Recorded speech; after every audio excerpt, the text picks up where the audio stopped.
গেল বছর দেশে প্রবাসী আয় এসেছে ৩,২৮১ কোটি ৬৮,৭০,০০০ মার্কিন ডলার, যা ২০২৪ সালের তুলনায় ৫৯২ কোটি ৮৪,৫০,০০০ ডলার বা ২২.০৪% বেশি।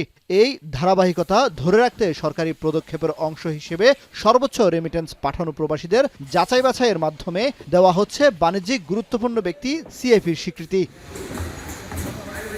২০২৬ সালের জন্য শিল্পক্ষেত্রে সরাসরি বিনিয়োগকারী, বৈধ চ্যানেলে সর্বাধিক বৈদেশিক মুদ্রা প্রেরণকারী ও বিদেশে বাংলাদেশি পণ্যের আমদানিকারক অনিবাসী বাংলাদেশি ৮৬ জনকে প্রবাসী সিআইপি নির্বাচিত করা হয়।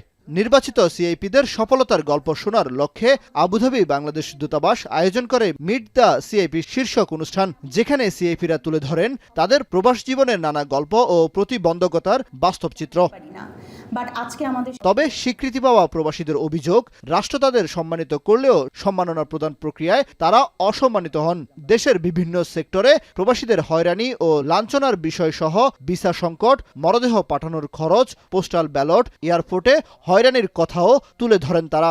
এয়ারপোর্টের মধ্যে আমরা যখন আসা যাওয়া করি, আমাদের ফ্যামিলি নিয়ে আসা যাওয়া করতে পারি না। ইমিগ্রেশনের সবগুলো অফিসার পুরুষ, ওখানে কোনো আমাদের ফ্যামিলিকে এন্টারটেনমেন্ট করার জন্য কোনো মহিলা অ্যাসিস্ট্যান্ট নাই ওখানে। যাদের ভিসা এক্সপায়ার হয়ে গেছে তারা ভিসা অন্য কোম্পানিতে করতে পারতেছে না, কোম্পানি বন্ধ হয়ে গেছে, তারাও ট্রান্সফার হইতে পারতেছে না। এই ভোগান্তির থেকে আমরা বাংলাদেশ সরকারের কাছে আকুল আবেদন জানাই যে যেন ভিসা খোলার ব্যাপারে তারা তৎপর হয়।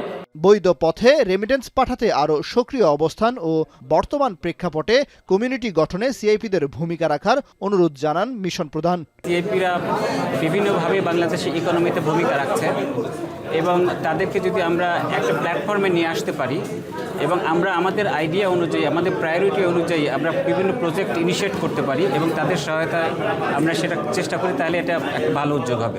সিআইপি হিসাবে আপনাদেরকে নির্বাচিত করা হয়েছে, তার সাথে কিছু রেসপন্সিবিলিটিসও আছে। পরে রাষ্ট্রদূত সিআইপিদের হাতে ডক্টর মোহাম্মদ ইউনুসের 03 থিওরি সহ বিভিন্ন উপহার সামগ্রী তুলে দেন। অলসভাবে পড়ে থাকে কামরুল হাসান জনি, এখন।